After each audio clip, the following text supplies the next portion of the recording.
बिस्मिल्लाहिर्रहमानिर्रहीम। सेक्रेटरी अस्सलाम वालेकुम। इन टेगुमेंट्री सिस्टम डर्मेटोलॉजी पे हमारी डिस्कशन जारी है। इसमें हमने इन टेगुमेंट्री सिस्टम के आर्गन्स को डिस्कस किया, जिसमें स्किन, हेयर, नेल्स आते हैं।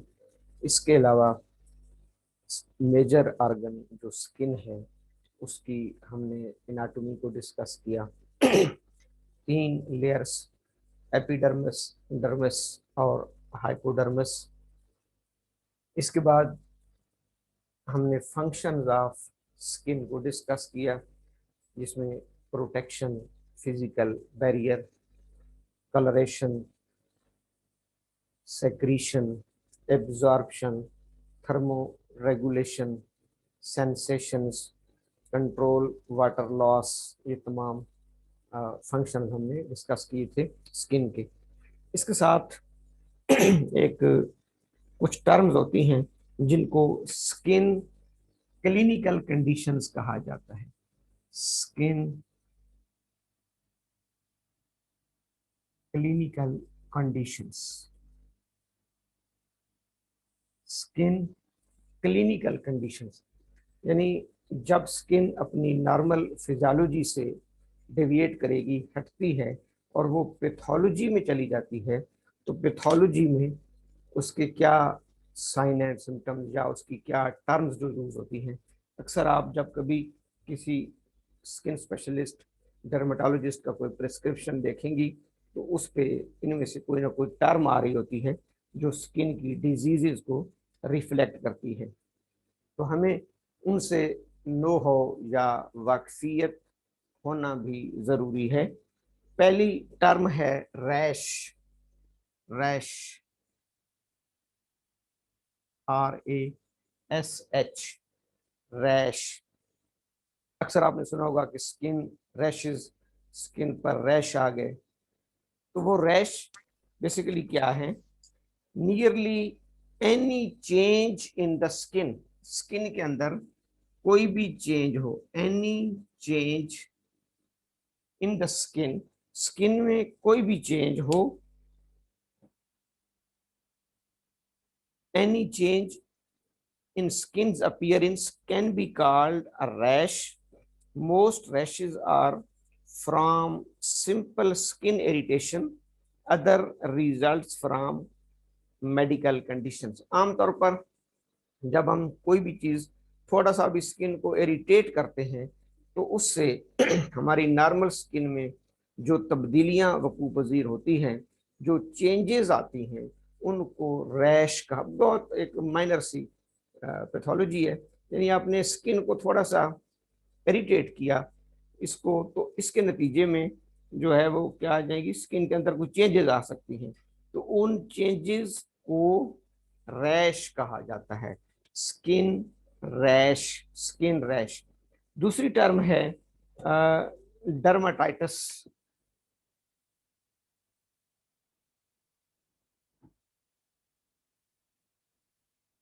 डर्माटाइटिस, डर्माटाइटिस, ये तो अब आपको समझ आ रही होगी।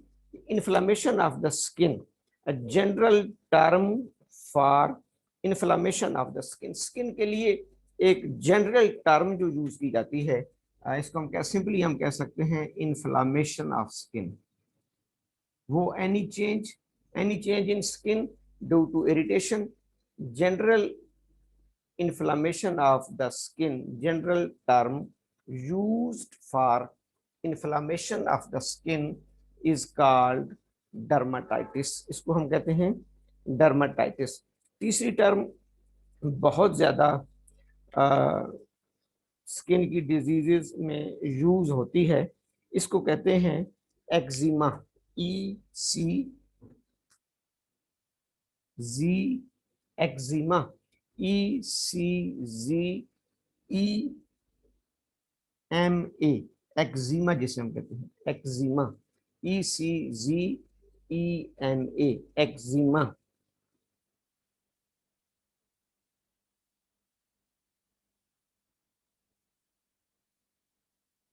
एक्जिमा, एक्जिमा किसे कहते हैं जी?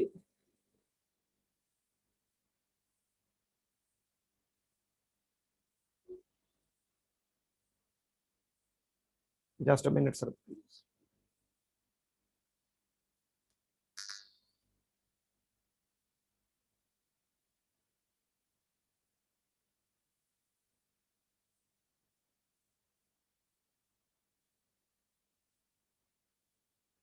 एक्जिमा, स्किन इन्फ्लामेशन यानी dermatitis causing an itchy rash, causing an itchy rash, dermatitis भी होगी और साथ रैश भी होगा। स्किन इन्फ्लामेशन यानी dermatitis causing an itchy rash, causing an itchy rash, इसको हम कहेंगे eczema. Most often it is due to an over active immune system. जब हमारी स्किन पर कोई एंटीजन या कोई पैथोजन या कोई फॉरेन पार्टी एक्ट करती है तो उसके खिलाफ इम्यून सिस्टम अपना रद्द अमल ज़ाहिर करता है। तो बाज़ों का इम्यून सिस्टम ओवर एक्टिव हो, जैसे हम नहीं कहते किसी शख्स को कि भाई ये ओवर हो रहा है, तो बाज़ों का इम्यून सिस्टम ज़रूरत से ज़्यादा रिस्पॉन्ड कर रहा होता है, ओवर एक्टिव रिस्पॉन्ड कर रहा होता है। तो उसके नतीजे में रैश और इन्फ्लामेशन के नतीजे में जो एक पैथोलॉजिकल कंडीशन बनती है उसको एक्जिमा कहते हैं। एक्जिमा। इसके बाद एक और मशहूर टर्म है जिसको सोराइसिस कहते हैं, जंबल। सोराइसिस जिसको हम आम जबान में चंबल कहते हैं, सोराइसिस। एन ऑटोइम्यून कंडीशन, इसमें भी वही बात है, एन ऑटोइम्यून यानी बॉडी का अपना इम्यून सिस्टम अपनी ही स्किन के खिलाफ काम करना शुरू कर देता है। That can cause a variety of skin rashes, silver scaly plaques on the skin are the most common. यानी आपने देखा होगा स्किन पर एक प्लैक से बन जाते हैं, स्किन सिल्वर कलर के, जिसको हम आम जबान में चंबल कहते हैं, चंबल। उसको इंग्लिश या मेडिकल में सोराइसिस कहते हैं, सोराइसिस। तो ये भी एक ऑटोइम्यून कंडीशन है, autoimmune condition that can cause a variety of skin rashes, silver scaly plaques on the skin are the most common form. अच्छा, आपकी सेकेंड ईयर की मेरे ख्याल में मेडिसिन है जो सोराइसिस से बनती है नाम याद? प्लीज, आपने पढ़ी होगी शायद। डॉक्टर सबान, आवाज आ रही है? सेकेंड ईयर की मेडिसिन है जो चंबल से बनती है, सोराइसिस से। सोराइनम। सोराइनम, शाबाश। ये आपके कोर्स में है ना सेकेंड ईयर में? यस सर है। जी जी बिल्कुल ठीक है। अब देखें, ये जो सोराइसिस कंडीशन होती है, यानी ये जो चंबल नमा चीज बनती है स्किन पर, इसी सोराइसिस के मटेरियल को, इसी सोराइसिस के डिजीज मटेरियल को हम पोटेंटाइज्ड करके यूज करते हैं तो वो हमारी मेडिसिन बन जाती है सोराइनम। मैंने आपको बताया था कि INIUM, जिस भी होम्योपैथिक मेडिसिन के एंड पर NIUM आएगा वो या तो नोसोड होगा या सारकोड होगा। तो अब आपको थोड़ा सा आइडिया होगा कि जो सोराइनम हमारी मेडिसिन है, सोराइनम, वो इसी पैथोलॉजिकल कंडीशन से बनती है। मैं इसलिए तो आपसे बार बार रिक्वेस्ट करता हूँ ना कि जितनी आपको फिजियोपैथोलॉजी आएगी, मटीरियल मेडिका थोड़ा सा आपके लिए आसान होना चाहिए। अब वैसे बंदा को ये नहीं समझ आती कि सोराइनम पौधा है, जानवर है, मिनरल है, क्या है। जो क्लासेस अटेंड नहीं करते, जो फिजियोलॉजी नहीं पढ़ेंगे, उनसे आप पूछेंगे तो वो कहेंगे कि पता नहीं ये प्लांट से बनती है। हम पूछते हैं ना वैवे में कि ये एनिमल्स। अब आपको सिंपली पता है कि चूंकि ये लफ्ज ही यहां से निकला है, सोराइसिस से सोराइनम का लफ्ज निकला है ना, और सोराइसिस कोई सिर्फ होम्योपैथिक की टर्म नहीं है, जनरल पैथोलॉजी की टर्म है, स्किन कंडीशन है कि जब आपका ऑटो इम्यून डिजीज, आपका इम्यून सिस्टम ओवर एक्टिव या मिस्टेकनली अपने ही सेल्स को डैमेज करता है, तो वहां पर एक स्ट्रक्चर बन जाता है, एक पैथोलॉजिकल कंडीशन प्रोड्यूस हो जाती है जिसको कहते हैं सोराइसिस। सोराइसिस, उसी सोराइसिस के मटेरियल को ये जितने भी आपके नोसोड्स हैं इनको डॉक्टर बर्नेट ने प्रूव किया है। डॉक्टर बर्नेट तकरीबन ज्यादातर नोसोड्स इन्होंने प्रूव किए हैं, BURNET, डॉक्टर बर्नेट। तो डॉक्टर बर्नेट ने उसी सोराइसिस के मवाद को, सोराइसिस के मटेरियल को कलेक्ट करके उसको पोटेंटाइज शक्ल में ले गए और फिर इसकी फर्दर पोटेंसीज बना दी। अब अगला क्वेश्चन ये है कि क्या हम इस सोराइनम को मदर टिंचर में इस्तेमाल करेंगे? जी शाबाश। नहीं, हाइपोटेंसी में करवाएंगे। हाँ शाबाश। मदर टिंचर में बेटा क्यों नहीं इस्तेमाल करेंगे? मदर टिंचर में इस्तेमाल इसलिए नहीं करेंगे कि अब चूंकि आपको समझ आ गई ना, अगर मैं इसको मदर टिंचर में इस्तेमाल कराता हूं तो यही एक्चुअल डिजीज मटेरियल जो पैथोलॉजी क्रिएट हो चुकी है, इस डिजीज को मैं अपने पेशेंट की बॉडी में दाखिल कर रहा हूं। और वो ज़ाहिर है मैं जब डिजीज का मटेरियल दाखिल करूंगा तो वो डिजीज बढ़ सकती है, बढ़ जाएगी। तो इसको कम अज कम इसको हम कहते हैं पोस्ट एवोगैड्रो। पोस्ट एवोगैड्रो कहते हैं 24x।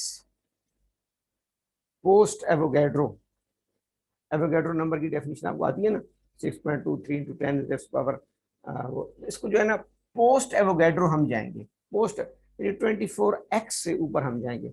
अगर 24x से नीचे मैं इसको इस्तेमाल करूंगा तो मे बी पॉसिबल कुछ ओरिजिनल डिजीज कंटेंट्स बॉडी में न चले गए। तो इसके लिए फिर कम से कम सेफ पोटेंसी 30C होती है, इसी ऊपर आप जा सकते हैं।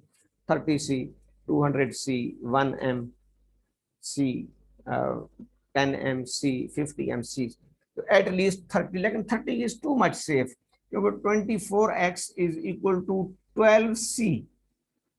इन चीजों का पता होना जरूरी है।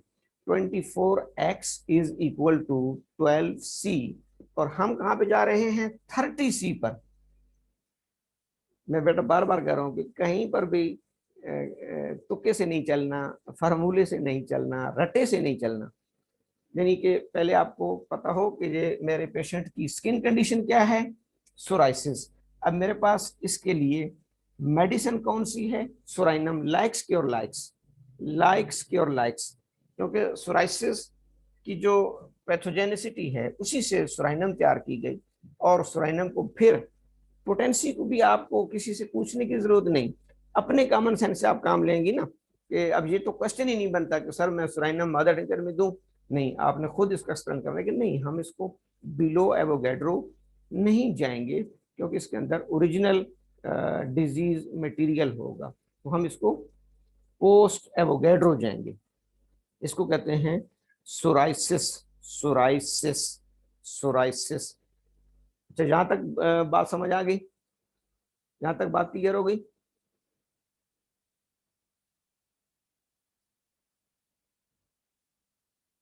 मेरी आवाज आ रही है आपको? Yes sir. Yes sir. अच्छा तो बोले ना बेटा, जहां तक बात समझ आ गई जो हमने कंडीशंस पढ़ी यस हैं, sir. Rash, dermatitis, eczema, psoriasis, ये 4 स्किन कंडीशंस आपको समझ आनी चाहिए। नेक्स्ट जो है वो है dandruff. Dandruff,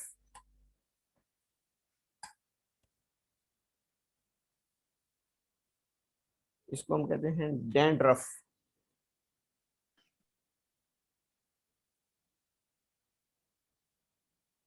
dandruff, DANDRUFF, dandruff. ये जो जिसको हम जुए पढ़ना भी कहते हैं उर्दू में, सादी जुबान में। Scaly condition of the scalp, बिलखुसूस ये आपका जो है वो स्किन की जो स्काल्प है, जो हेड है, उसकी प्रॉब्लम है। Scaly condition of the scalp may be caused by seborrheic dermatitis, may be caused by seborrheic dermatitis. अब सिबोरिक, हमारे स्किन में ग्लैंड्स हैं जिनको सिबिशियस ग्लैंड्स कहा जाता है। सिबिशियस ग्लैंड, वो ग्लैंड्स सीबम को, एक फ्लूइड या लिक्विड को सिक्रीट करती हैं जिसको सीबम कहा जाता है। पहले हमें ये पता होना चाहिए कि स्किन में जो ग्लैंड्स हैं, सिबेशियस ग्लैंड्स सिक्रीट किसको करते हैं,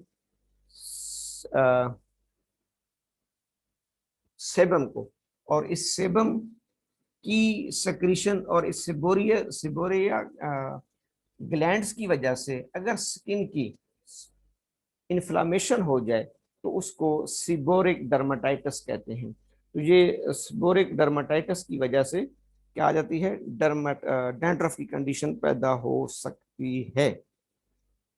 डैंड्रफ की कंडीशन पैदा हो सकती है। A scaly condition of the scalp may be caused by psoriasis or eczema. Psoriasis or eczema may be caused by seborrheic dermatitis, psoriasis or eczema। यानी इसके डैंड्रफ के पीछे तीन चीजें हो सकती हैं, सोराइसिस भी हो सकता है, एक्जिमा भी हो सकता है, और सिंपली सिबोरिक डर्माटाइटिस भी हो सकती है। इसके बाद जो अगली टर्म है वो भी बहुत कॉमन टर्म है जो आमतौर पर यूज होती है, इसको कहते हैं एक्नी, ACNE, एक्नी, ACNE। ये आपने बहुत ज्यादा सुना होगा, acne pimples. The most common skin condition, the most common skin condition acne effects over 85% of the population. दुनिया की 85% पॉपुलेशन में ये प्रॉब्लम आ रही होती है, जिसको हम एक्नी कहते हैं। Acne, acne most common condition है, और the most common condition, skin condition acne effects over 85% of the population at some time in life. छोटे छोटे जैसे आप कह सकते हैं कि दाने बन जाते हैं, छोटे छोटे उभार बन जाते हैं, स्वेलिंग आ जाती है, जिसको हम कहते हैं एक्नी। एक्नी, ये दो लफ्ज हैं, एक्नी और पिंपल्स, इनमें थोड़ा बहुत फर्क होता है, लेकिन एक्नी खुद ब खुद बनते हैं और बाज़ औक़ात खुद ब खुद साफ भी हो जाते हैं। लोकल स्किन की, जिसे आप कह सकते हैं कि लाइट सी इन्फ्लेमेशन होती है। इसके साथ एक मिलता जुलता लफ्ज है जिसको हम कहते हैं cellulitis. Cellulitis, cellulitis, inflammation of the dermis and subcutaneous tissue usually due to an infection। cellulitis, inflammation of the cell, वैसे तो इसको कहते हैं inflammation of the cell, inflammation of the dermis and subcutaneous tissue। यानी जो हमारी सबसे ऊपर लेयर है वो एपिडर्मस है, उसके नीचे जो है वो डर्मस है। तो इन एपिडर्मस और डर्मस की अगर इन्फ्लामेशन हो जाए ड्यू टू एनी इन्फेक्शन, या red warm often painful skin rash, उसके ऊपर सुरख सुरख पुर दर्द, छोटे छोटे पेनफुल स्किन रैश बन जाते हैं, उनको सेलुलाइटिस का लफ्ज दिया जाता है। सेलुलाइटिस, ये बिल्कुल एक दूसरे के साथ मिलती जुलती टर्म्स हैं। सिर्फ मैं आपको इसलिए बता रहा हूँ कि अगर ये कभी आपके सामने आए तो थोड़ा सा आपको नो हाउ होना चाहिए कि हाँ ये स्किन में इस्तेमाल होती है। इसके बाद होता है skin abscess. Skin abscess,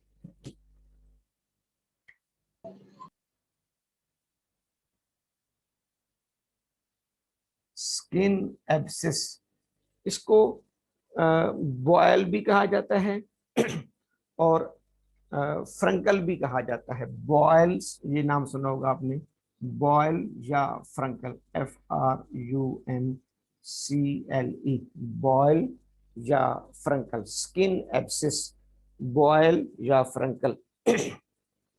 localized skin infection, a localized skin infection creates a collection of pus, छोटी सी एक कैविटी में या छोटा सा एक एब्सिस बन जाता है जिसमें पस आ जाती है। बॉयल्स या फ्रंकल में आपको वाइट वाइट पस नजर जरूर आएगी, लेकिन वो इतना बड़ा एब्सिस नहीं होगा, जैसे छोटा सा एक दाना आम जुबान में, और छोटे से दाने के अंदर सफेद सी पस इकट्ठी हो जाए, उसको स्किन एब्सिस या बॉयल या फ्रंकल कहा जाता है। Localised skin infections creates a collection of pus under the skin. Some abscess must be opened and drained by a doctor in order to be cured. बाज़ औक़ात स्किन पर इतने बड़े बड़े एब्सेस बन सकते हैं कि फिर उनको ड्रेन करना पड़ता है, उसकी पस को रिमूव करना पड़ता है, नहीं तो ये खुद ब खुद रैप्चर हो जाते हैं, हमारी स्किन पे बनते हैं, कुछ टाइम के बाद खुद ब खुद रैप्चर हो जाते हैं। रैप्चर होने के बाद इनमें से पस रिलीज हो जाती है, तो इसको हम कहेंगे स्किन एब्सिस या बॉयल और फ्रंकल। नेक्स्ट कंडीशन है रोजेसिया। रोजेसिया, रोजेसिया, ROSACEA, रोजेसिया, रोजेसिया, ROSACEA, chronic skin condition. Chronic ये रोजेसिया बेसिकली रैश, डर्मेटाइटिस, इनकी एडवांस स्टेज है। Chronic skin condition causing a red rash on the face, ये जो अमूमन फेस पर, चीक्स पर सफ़ेद सफ़ेद दाने बन जाते हैं, इनको रोजेसिया कहा जाता है। ये रोज से भी इनकी तशबीह दी जाती है, फूल से, जैसे एक गुलाब का फूल सुर्ख दूर से दिखाई देता है, तो ये हमारे चीक्स पर, हमारे फेस पर chronic skin condition causing a red rash on the face. Rosacea may look like acne, नजर ये एक्नी की तरह छोटे छोटे आते हैं, एंड इज पुअरली अंडरस्टूड, यानी थोड़ा सा इसमें एक्सपर्टीज चाहिए कि डिफ्रेंशिएट करने के लिए कि अब ये एक्नी है या रोजेसिया है। बाज़ लफ्ज़ भी इकट्ठे आते हैं हमारी रेपरेटरी में, एक्नी रोजेसिया, एक्नी रोजेसिया। तो अगर वो एक्नी क्रॉनिक शक्ल अख्तियार कर जाएं और वो बिल्कुल रेड रेड नजर आए तो उनको हम कहेंगे rosacea. Chronic skin condition, a chronic skin condition causing a red rash on the face. Rosacea may look like acne and is sometimes poorly understood. यहाँ तक आपको समझ आ गई जितनी टर्म हमने पढ़ी हैं, या कोई कंफ्यूजन है please? Boils, furuncle, acne, rosacea, dermatitis, eczema, ये बड़े मशहूर टर्म है। गुड। सर थोड़ा सा एक्जिमा को डिफाइन कर दें। एक्जिमा को? Yes sir. एक मिनट। एक्जिमा बेटा मैंने बताया था ना कि ये स्किन इन्फ्लेमेशन है, स्किन इन्फ्लेमेशन। ऊपर से पहले मैंने आपको डर्माटाइटिस बताई, वो भी इन्फ्लेमेशन है। ये स्किन इन्फ्लेमेशन यानी डर्माटाइटिस है, काजिंग एन ईची रैश, यानी रैश बिल्कुल मामूली कंडीशन है। रैश मैंने बताया था ना कि स्किन को थोड़ा सा हम इरिटेट करेंगे, हल्की सी भी चेंज आएगी तो वो रैश कहलाएगी, और इस स्किन की सोजश को हम कहते हैं डर्माटाइटिस। ये दोनों चीजें शामिल हो जाएं और थोड़ा सा एडवांस स्टेज में चले जाएं, यानी ईची रैश के नतीजे में स्किन के अंदर बहुत ज्यादा इन्फ्लेमेशन आ जाए तो उसको एक्जिमा कहते हैं। अगर हो सका तो आज या कल मैं आपको इसकी कोई डायग्राम भी दिखा दूंगा। Most often it is due to an overactive immune system. एक तो ये ना कि आपको यहाँ पर इरिटेशन हुई, ये थोड़ा सा आपने इरिटेट किया, थोड़ी सी आपने देखा होगा कि नीचे स्किन चेंज हो जाती है, खुरदरी हो जाती है, रेड भी हो जाएगी, तो ये तो रैश की हद तक है। अगर यहाँ पर मुझे कोई डस्ट, डर्ट या कोई फॉरेन एजेंट यहाँ पर आता है स्किन पर और मुझे बहुत ज्यादा इरिटेशन शुरू हो जाती है, जिसको हम ईचिंग, इरिटेशन करते करते, अब इरिटेशन का मतलब ये है उस फॉरेन पार्टिकल को इम्यून सिस्टम बहुत सीरियस ले रहा है, इम्यून सिस्टम ओवर हो गया है। इसमें लफ्ज है कि over active, immune system over active. इसलिए यहाँ पर आमतौर पर डर्मेटोलॉजिस्ट स्टीरॉइड्स भी यूज कराते हैं ताकि इम्यून रिस्पॉन्स थोड़ा सा दब जाए, स्लो हो जाए, क्योंकि जितना इम्यून रिस्पॉन्स ज्यादा होता है उतना सिम्टम्स जो है वो शिद्दत से आती है। तो वो आप इसको खारिज करते करते जहाँ पर एक पूरा पैच बन जाएगा और एक अच्छी खासी चेंज आ जाएगी, अब ये रैश नहीं कहलाएगा, अब ये एक्जिमा कहलाएगा, एक्जिमा। बेटा समझ आई कुछ? यस सर, हाँ थैंक यू। ठीक है जी। रोजेशिया के बाद है, वो भी आपने नाम सुना हुआ है, वार्ट्स। वार्ट्स, WARTS, वार्ट्स। जो छोटे छोटे, जिसको आप मोके नुमा चीज कहते हैं, ये भी उभार ही हैं, बन जाते हैं। Virus infection of the skin that causes the skin to grow excessively। यहाँ पर वायरल इन्फेक्शन आएगी और स्किन को एक्सेसिवली ग्रो करेगी। यहाँ पर एक एक्स्ट्रा एक्स्ट्रा मटेरियल बन जाएगा, एक्स्ट्रा स्ट्रक्चर बन जाएगा। वार्ड्स आपने सब देखे होंगे, एक फालतू चीज बन जाती है, यानी स्किन के ऊपर एक फालतू चीज का बन जाना।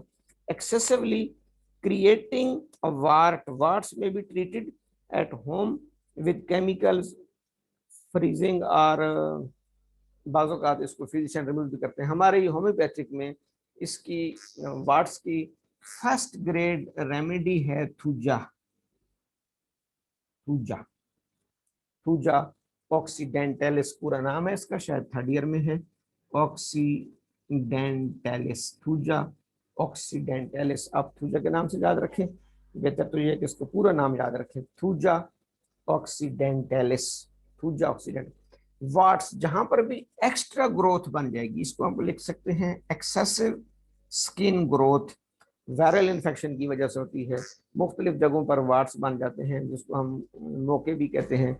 उसको खत्म करने के लिए अक्सर हम थूजा का सहारा लेते हैं। अच्छा, थूजा जो है ये आपकी एंटी साइकोटिक रेमेडी है। मेन आपने 3 म्याजम्स तो पढ़े होंगे, उनमें जो तीसरा म्याजम है साइकोसिस। साइकोसिस, सोरा, साइकोसिस, सिफिलिस, 3 म्याजम पढ़े हैं ना आपने। साइकोसिस में हमेशा हाइपर होगा, हाइपर। कोई भी फंक्शन है, कोई भी ग्रोथ है, वो बढ़ जाएगी। सिफिलिस में हमेशा हाइपो होता है, कोई भी स्ट्रक्चर है, कोई फंक्शन है, वो कम हो जाएगा, उसको हम सिफिलिस कहते हैं। लेकिन अगर वो बढ़ जाए तो उसे हम साइकोसिस कहते हैं।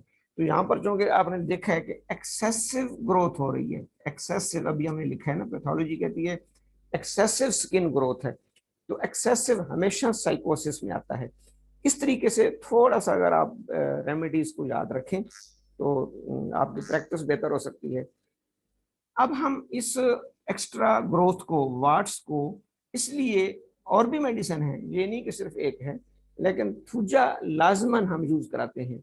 थूजा का सहारा हम लाजमी लेते हैं, क्योंकि ये मेन एंटी साइकोटिक रेमेडी है। अब आप वार्ट्स में थूजा को इस्तेमाल करेंगे, वो तो हर डॉक्टर आपको यही बताएगा। जिस डॉक्टर से आप पूछेंगे वो कहेंगे जी थूजा, थूजा, थूजा। लेकिन आपसे अगर कोई पूछे कि क्यों थूजा, तो आपके पास क्यों का भी जवाब होना चाहिए। तो क्यों का जवाब के लिए फिजियोपैथोलॉजी का पता होना जरूरी है कि ये चूंकि एक स्किन कंडीशन है, वार्ट्स वायरल इन्फेक्शन है, जिसकी वजह से स्किन में एक्सेसिव ग्रोथ आ जाती है, एक्सेसिव ग्रोथ आ जाती है। उस एक्सेसिव ग्रोथ के पीछे अगर वो क्रॉनिक है तो जाहिर है वार्ट्स भी क्रॉनिक ही होते हैं, तो उसके पीछे म्याजम है। अब हमें पता है फिलॉसफी में कि कौन सा म्याजम है, साइकोसिस।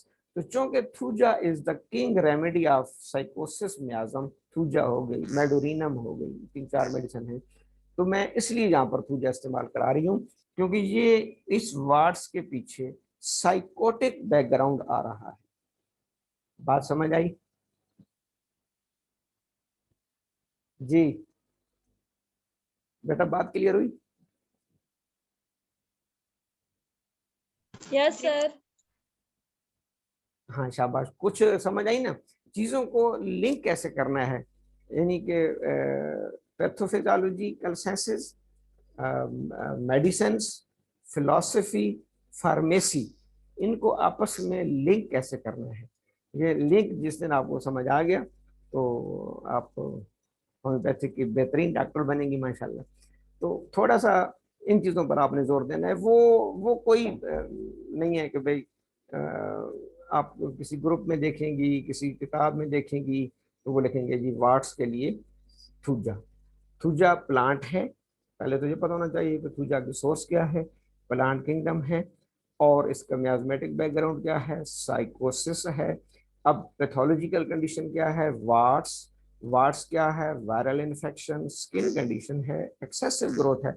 जब भी कोई स्ट्रक्चर और फंक्शन हाइपर में जाएगा, एक्सेस में जाता है, तो उसके पीछे साइकोसिस मियाज्म होता है।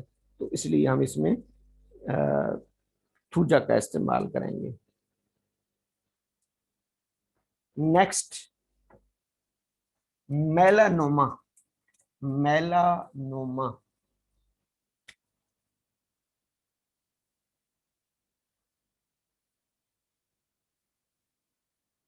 मेलानोमा और मैं गारंटी से कह रहा हूं कि जितनी ये स्किन कंडीशन मैं आपको पढ़ा रहा हूँ, ये अगर सिर्फ इतनी ही आपको आ जाए ना, जो जो 10-12 टर्म्स हैं, तो आप होम्योपैथी की बेहतरीन, जिसे आप कह सकते हैं कि डर्मेटोलॉजिस्ट बन सकती हैं।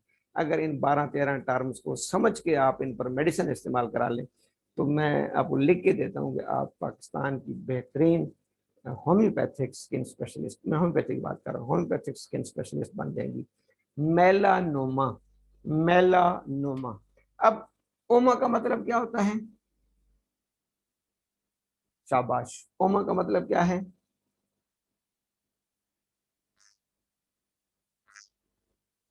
मेडिकल में तो लफ्ज, हर लफ्ज के पीछे एक स्टोरी होती है ना। ओमा जहां भी आएगा ट्यूमर को ज़ाहिर करता है, ये बात लिख लें। ओमा, ओमा एनाटॉमी में जहां भी आएगा ओमा, बल्कि आपका जो लफ्ज है एनाटोम, वो भी इसी के साथ मिलता है, टोमा, एनाटोमा, खोलना या वो करना। यहाँ पर लफ्ज ओमा है। ओमा जिस लफ्ज के साथ आएगा, मैं आपको अगर मिसाल दूं, कैंसर को कहते हैं carcinoma, adenoma, myoma, glioma, nervous system का कैंसर होता है। तो सार्कोमा, लाइपोमा, तो जिसके एंड पर ओमा आएगा, ओमा, ओमा, ओमा का मतलब होता है ट्यूमर। अब इससे पीछे लफ्ज क्या है? मेलन। ये भी आपने स्किन में पढ़ा है, किसी को है याद मेलन किससे होगा? एनीबॉडी? मेलानोसाइट्स। मेलानोसाइट्स, शाबाश, गुड। मेलानोसाइट्स स्किन में पाए जाते हैं और क्या प्रोड्यूस करते हैं बेटा? मेलेनिन को प्रोड्यूस करते हैं हाँ, और स्किन कलर के ये रिस्पॉन्सिबल होते हैं। Very good. मेलानिन को प्रोड्यूस करते हैं।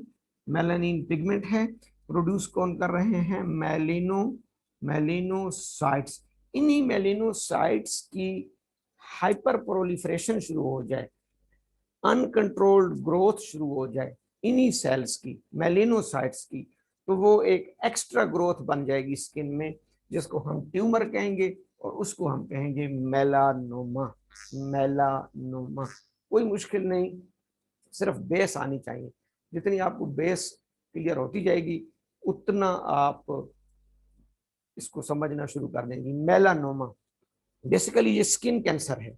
Melanoma is basically a skin cancer, जो कि मेलिनोसाइट्स की ओवर ग्रोथ हो। The most dangerous type of skin cancer, melanoma results from sun damage.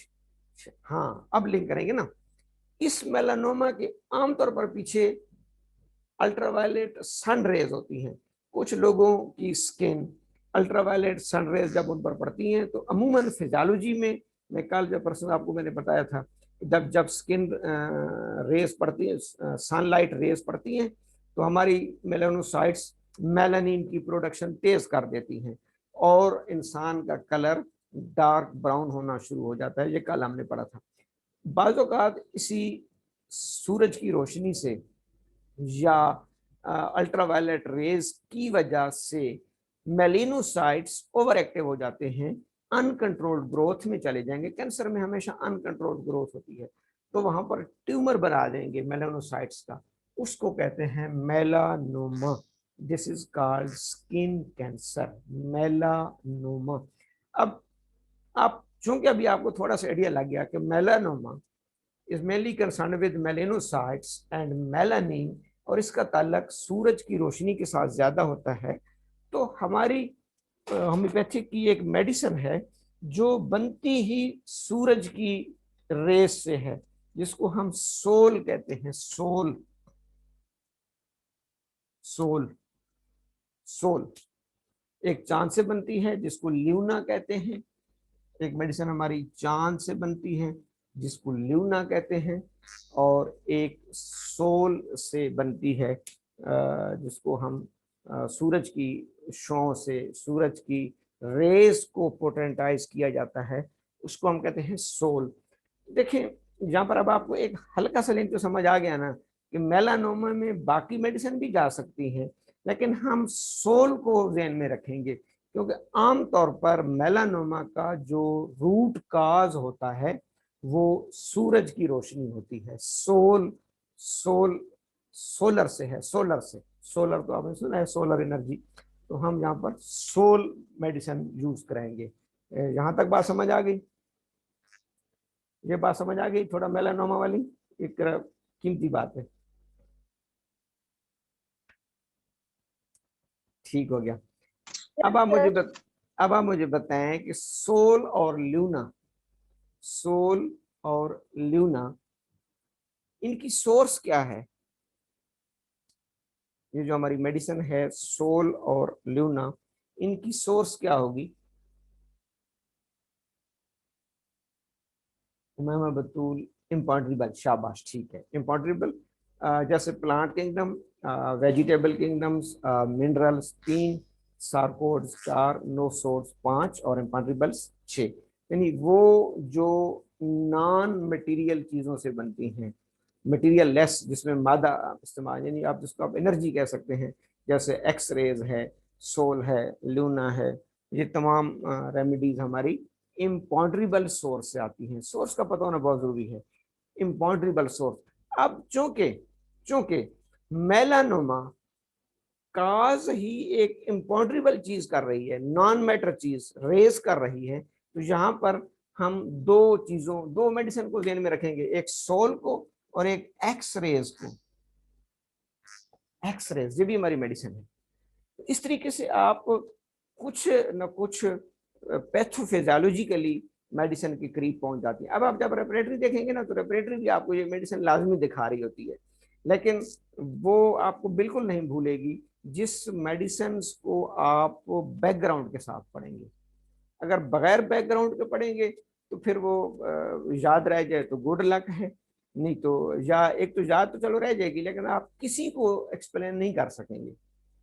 मरीज भी आपका ठीक हो जाएगा, जिसने आपको मेडिसिन बताई वो भी ठीक ही बता रहे होंगे, लेकिन आप किसी फोरम पे उसको एक्सप्लेन करने की पोजीशन में नहीं होती जब तक आप उसको फिजियोलॉजी और एनाटॉमी के साथ लिंक नहीं करेंगे। तो अब इसको हम इसमें यहाँ पर एक्सरेज या सोल या ल्यूना, इस किस्म की मेडिसिन को हम पहले स्टडी करेंगे मेलानोमा में। और कैंसर तो हमेशा, क्योंकि अनकंट्रोल्ड ग्रोथ या uncontrolled proliferation of cell due to the activation